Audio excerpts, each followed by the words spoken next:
Bismillahirrahmanirrahim. Assalamualaikum warahmatullahi wabarakatuh. Alhamdulillahirabbil alamin. Segala puji dan puja kita panjatkan kepada Allah Subhanahu wa taala yang telah memberikan kita nikmat banyak sekali. Nikmat iman, nikmat Islam, nikmat kesehatan dan banyak lagi nikmat-nikmat yang patut kita syukuri. Salawat dan salam semoga tercurah kepada junjungan kita Nabi besar Muhammad sallallahu alaihi wasallam beserta keluarga, para sahabat dan juga para pengikutnya. Alhamdulillah kita bertemu kembali dalam kajian Islam secara online yang diselenggarakan oleh Yayasan Bunian Jakarta. Baik, kajian ini merupakan berkah, rahmat dan ridho dari Allah Subhanahu wa taala. Kita buka sama-sama dengan baca basmalah. Bismillahirrahmanirrahim. Adapun tema kita hari ini kita akan membahas mengenai hadis-hadis ya yang berkaitan dengan masalah sakit dan sabar. Karena apa? Karena dalam kehidupan kita sehari-hari kita tidak terlepas dari ujian, adalah ujian kesulitan, ujian sakit atau ujian yang lain-lainnya yang memang kita harus sikapi dengan sikap sabar. Apalagi ketika kita menghadapi diri yang sakit atau keluarga kita yang sakit atau saudara kita yang sakit. Nah, inilah akan kita bahas ya mengenai 9 hadis tentang sakit dan sabar. Setiap manusia pasti pernah merasakan sakit ya. Dalam pandangan Islam, sakit bukan hanya sekedar rasa nyeri atau kelemahan fisik saja, tetapi juga sebuah ujian. Ya, bentuk kasih sayang Allah Subhanahu wa taala kepada hamba-hambanya. Rasulullah SAW mengajarkan bahwa sakit yang ditimpa manusia dapat menjadi penghapus dosa, meningkatkan derajat, dan bahkan sebuah peluang pahala yang sangat besar jika dihadapi dengan kesabaran. Makanya itu tadi tema kita ya, bagaimana kita mensikapi sakit dengan rasa sabar. Nah, beberapa hadis yang kita bahas nih. Yang pertama adalah sakit adalah sebagai penghapus dosa. Ini kita ambil hadisnya, hadis riwayat Bukhari nomor 5228 ya. Jadi Rasulullah SAW bersabda, tidaklah seorang muslim yang menderita sakit atau yang lain melainkan Allah akan menghapuskan kesalahan-kesalahannya sebagaimana pohon menggugurkan dedaunannya. Hadis Bukhari ya, tadi ya hadis Bukhari. Nah, hikmahnya apa? Sakit adalah sarana penyucian diri. Setiap rasa sakit yang dirasakan seorang mukmin khususnya menjadi penebus dosa-dosanya. Tadi katakan hadis Rasulullah tadi ya, tidaklah seorang muslim menderita sakit atau yang lain melainkan Allah akan menghapuskan kesalahannya sebagaimana pohon menggugurkan dedaunannya. Jadi bagi saudara-saudara kita yang sakit, insya Allah ya jadi sarana penyucian diri, karena setiap rasa sakit yang dirasakan seorang mukmin itu menjadi penebus dosa-dosanya. Ini hadis yang pertama. Kemudian juga hadis yang kedua ya, hikmahnya ketika kita sakit itu kita harus sabar. Kenapa kalau kita tidak sabar? Kenapa?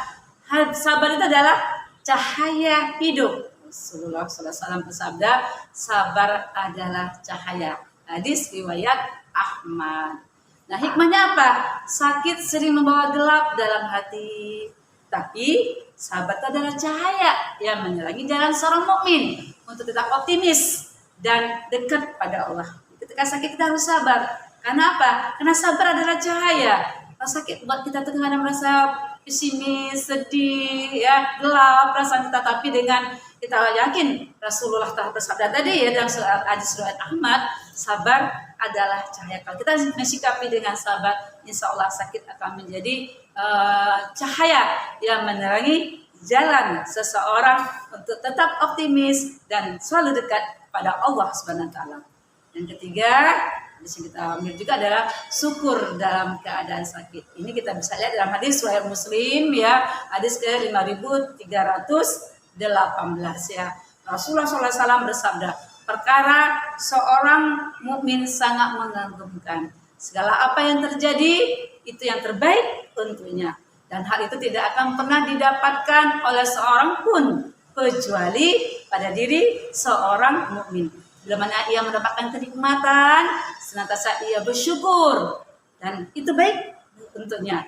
Bila mana ia ditimpa musibah, senantiasa ia bersabar. Dan itu juga baik untuknya. Masya Allah ya, tadi hadis riwayat Muslim, hadis 5318. Jadi syukur dalam keadaan sakit. Jadi orang mukmin itu dia selalu sabar dan syukur ya. Seorang mukmin tidak pernah rugi dia. Dalam keadaan sakit dia tetap bersyukur karena ada pahala besar yang menantinya. Tetap dia bersyukur ya, dalam keadaan sakit tetap dia itu sabar. Dia juga bersyukur karena tadi ya, apapun keadaannya ini adalah rahmat dari Allah Subhanahu wa taala. Kemudian yang keempat, doa orang sakit itu mustajab ya. Jika ada orang sakit, doanya itu mustajab.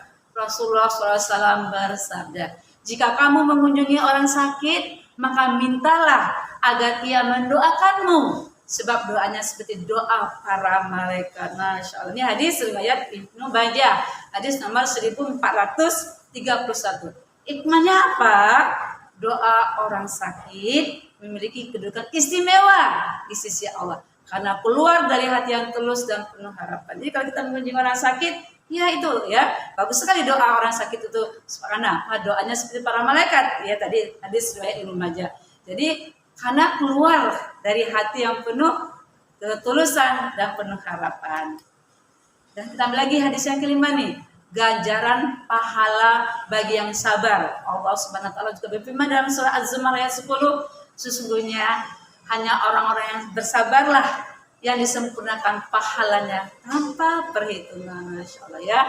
Kemudian hikmahnya apa? Sabar ini firman Allah ya, bukan hadis ya, firman Allah di dalam surah Az-Zumar ayat 10, ganjaran pahala bagi orang sabar. Tadi sesungguhnya hanya orang-orang yang bersabarlah yang disempurnakan pahalanya tanpa perhitungan. Allah menghibur kita ya, ketika orang ada yang sakit, Allah ya memberikan ayatnya Az-Zumar ayat 10 ini, bahwasanya orang yang sabar tersempurnakan pahalanya tanpa perhitungan. Hikmahnya apa? Sabar saat sakit bukan hanya menahan rasa, tapi juga bentuk ketaatan. Allah menjanjikan pahala yang tak terhitung bagi orang yang mampu bersabar. Masya Allah. Jadi semuanya bagi orang mukmin itu semuanya dalam keadaan baik ya. Termasuk juga ketika diuji dengan sakit, dia akan mendapatkan pahala sabarnya. Kemudian ini baru kita bahas lagi hadis ya. Nah, sakit sebagai tanda kasih sayang Allah. Rasulullah SAW bersabda, apabila Allah menginginkan kebaikan kepada hambanya, Allah akan segerakan sanksi untuknya di dunia. Dan apabila Allah menginginkan keburukan kepada hambanya, Allah akan menangguhkan azab baginya, baginya akibat dosanya di dunia, sehingga Allah akan membalasnya pada hari kiamat kelak. Hadis Tirmizi, hadis ke 2319. Jadi maksudnya hikmahnya apa dari hadis ini ya? Sakit bukan berarti Allah murka. Ingat ya, sakit bukan berarti Allah murka. Justru Allah ya, justru tanda Allah sedang membersihkan dan mengangkat derajat hamba-hambanya. Masya Allah. Jadi sakit sebagai tanda kasih sayang Allah, karena Allah mengangkat derajat hambanya, bukan karena Allah murka, tapi Allah mengangkat derajat hambanya. Kemudian yang selanjutnya yang ketiga adalah teladan Nabi dalam menghadapi sakit. Dari Aisyah, dia berkata, apabila seorang di antara kami sakit, Rasulullah mengusapnya dengan tangan kanan, ya, dengan tangan kanan, lalu beliau mengucapkan, wahai Rabb manusia, singkirkanlah penyakit ini dan sembuhkanlah ia, karena hanya Engkaulah yang bisa menyembuhkannya. Tiada kesembuhan kecuali darimu, kesembuhan yang tidak menyebabkan penyakit lagi. Hadis riwayat Muslim, hadis yang ke 4061. Hikmahnya apa? Teladan Rasulullah SAW menunjukkan bahwa meskipun beliau manusia yang paling mulia, tetap diuji dengan sakit. Ini mengajarkan umat untuk bersabar dan berdoa dalam setiap kondisi apapun, termasuk kondisi sakit. Dan yang kedelapan, nih ada pahala bagi orang yang menjenguk orang sakit. Jadi kalau kita menjenguk orang sakit itu pahalanya luar biasa. Ini kita bahas hadisnya ya. Kita bacakan hadisnya, hadis riwayat Ibnu Majah, hadis ke 1433. Rasulullah SAW bersabda, barang siapa yang menjenguk orang sakit, maka akan ada malaikat penyuruh dari langit yang menyuruhkan, engkau telah berbuat baik, baik pula perjalananmu, dan engkau akan menepati tempat tinggal di surga. Masya Allah ya. Jadi ini pahala bagi orang yang menjenguk orang sakit. Hikmahnya apa? Menjenguk orang sakit adalah amal ibadah yang penuh pahala. Kehadiran kita juga bisa menjadi penghibur sekaligus doa bagi orang yang sedang diuji. Bahkan tadi ya, orang yang mengunjungi orang sakit, hadis riwayat Ibnu Majah nomor 1433 ya, pada siapa yang menjenguk orang sakit, maka ada malaikat penjuru dari langit yang menyuruhkan, engkau telah berbuat baik, baik pula perjalananmu dan engkau akan menempati tempat tinggal di surga. Masya Allah ya. Jadi ya, kita kalau ada saudara kita, keluarga kita, teman kita, ataupun tetangga kita yang sakit, kita kunjungi, insya Allah kehadiran kita bisa menghibur dan kita juga akan mendapatkan pahala. Dan yang terakhir ya, sakit sebagai jalan menuju derajat tinggi. Ini kita bacakan hadisnya, tadi kita bahas ya beberapa hadis ya. Kita bacakan hadisnya, hadis riwayat Tirmizi nomor 888. Bunyi hadisnya, Rasulullah SAW bersabda, tidaklah seorang mukmin terkena duri atau yang lebih menyakitkan darinya kecuali Allah mengangkatnya satu derajat dan menghapus darinya satu kesalahan. Jadi hikmah dari hadis ini adalah ujian sakit dapat mengangkat derajat seorang mukmin di sisi Allah, menjadikannya lebih dekat dan lebih mulia. Masya Allah ya. Nah, inilah yang bisa kami sampaikan bicara ya mengenai sakit. Dan beberapa hadis ya mengenai sakit. Jadi bagaimana hikmahnya ketika sakit kita harus sabar.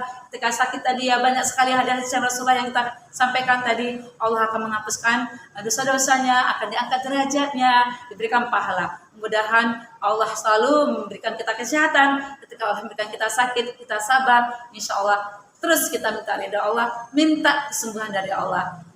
Para pemirsa semua, inilah bisa saya sampaikan. Pada salah khilaf saya minta maaf kepada para pemirsa, kepada Allah saya mohon ampun. Alhamdulillah fala takuna mumtarin. Setelah itu datangnya dari saya, sama teman-teman karena saya manusia biasa, dan kalau ada pun yang benar itu datangnya dari Allah Subhanahu wa taala. Mohon maaf lahir dan batin. Assalamualaikum warahmatullahi wabarakatuh.